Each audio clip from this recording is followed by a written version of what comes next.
Welcome back. Genesis chapter 8. The waters subside. And God remembered Noah, and every living thing, and all the cattle that was with him in the ark. And God made a wind to pass over the earth, and the waters assuaged. The fountains also of the deep and the windows of heaven were stopped, and the rain from heaven was restrained. And the waters returned from off the earth continuously, and after the end of the 150 days, the waters were abated.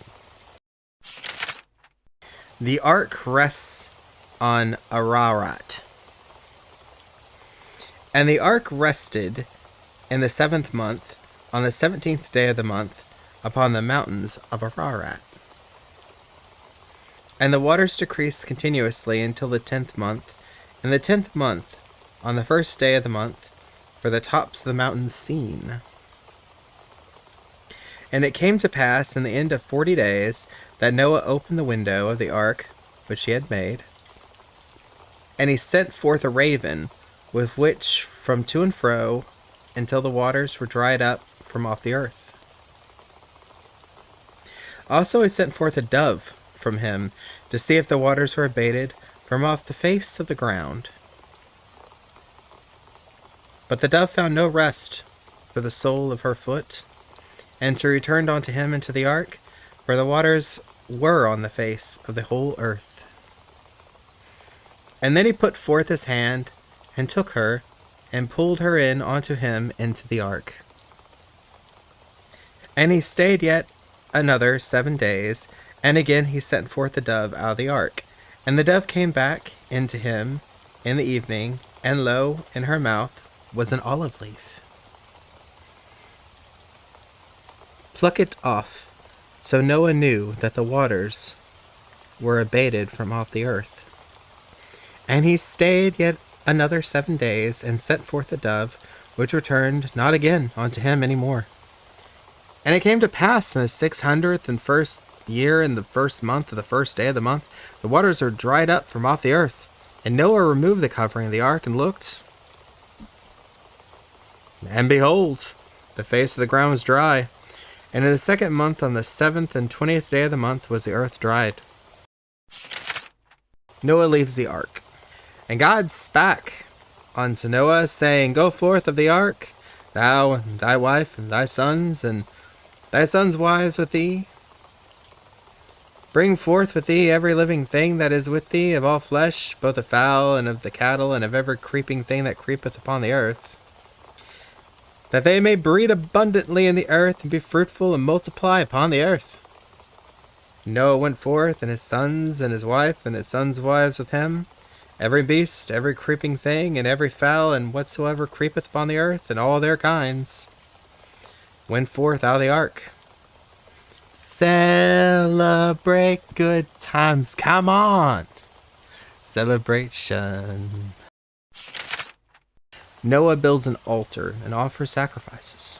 And Noah builded an altar unto the Lord, and took every clean beast and every clean fowl, and burnt offerings unto the altar. And the Lord smelled the sweet savor. And the Lord said in his heart, I will not again curse the ground any more for man's sake, for the imagination of man's heart is evil from his youth. Neither will I again smite any more everything living as I have done. While the earth remaineth, seed time and harvest, and cold and heat, and summer and winter, and day and night will not cease. God blesses Noah. And God blessed Noah and his sons, and said unto them, Be fruitful and multiply, and replenish the earth. And the fear of you and the dread of you shall be upon every beast of the earth, and upon every fowl of the air, and upon that moveth upon the earth, and upon all the fishes of the sea. Into your hand are they delivered. Every moving thing that liveth shall be meat for you, even the green herb have I given you all things. But flesh with the life thereof, which is the blood thereof, shall ye not eat. And surely your blood of your lives will I require. At the hand of every beast will I require it, and at the hand of man, at the hand of every man's brother, will I require the life of man. Whoso sheddeth man's blood, by man shall his blood be shed. For in the image of God made he man. And you, be ye fruitful, and multiply, bring forth abundantly in the earth, and multiply therein. And God spake unto Noah, and to his sons with him, saying, And I, behold, I establish my covenant with you, and with your seed after you, and with every living creature that is with you, of the fowl, of the cattle, and every beast of earth with you, from all that go out of the ark, to every beast of earth. And I will establish my covenant with you. Neither shall all flesh be cut off any more by the waters of the flood. Neither shall there any more be a flood to destroy the earth. We don't want to talk about that no more. And God said, This is the token of the covenant which I make between me and you, and every living creature that is with you, for perpetual generations. I do set my bow in the cloud, which it shall be for a token of a covenant between me and the earth. And it shall come to pass, when I bring a cloud over the earth, that the bow shall be seen in the cloud. And I will remember my covenant, which is between me and you and every living creature of all flesh, and the waters shall no more become a flood to destroy all flesh. And the bow shall be in the cloud, and I will look upon it, that I may remember the everlasting covenant between God and every living creature of all flesh that is upon the earth. God said unto Noah, This is the token of the covenant which I have established between me and all flesh that is upon the earth. And the sons of Noah that went forth of the ark were Shem and Ham and Japheth, and Ham is the father of Canaan. These are the three sons of Noah, and of them was the whole earth overspread.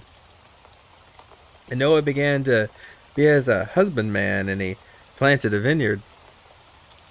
And he drank of the wine, and was drunken, and he was uncovered within his tent.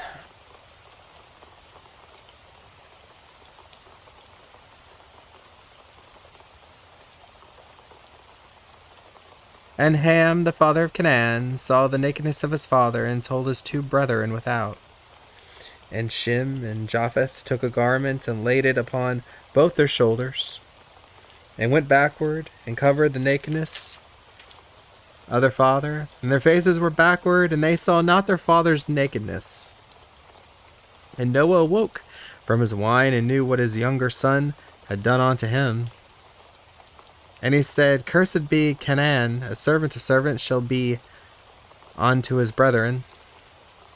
And he said, Blessed be the Lord God of Shem, and Canaan shall be his servant. God shall enlarge Japheth, and he shall dwell in the tents of Shem, and Canaan shall be his servant. And Noah lived after the flood 350 years, and all the days of Noah were 950 years, and he died. These generational curses are incredibly serious. There are massive repercussions for entire civilizations. I just noticed something really important. All the other, Cain's people, the bloodline of Cain is gone. It's of no consequence anymore. The only bloodline that matters now is Noah, which is a descendant from Adam. So Cain's gone, but now because of Canaan, you have a servant class that'll create generations of servants. So new curse, all the old tribes are no longer in play.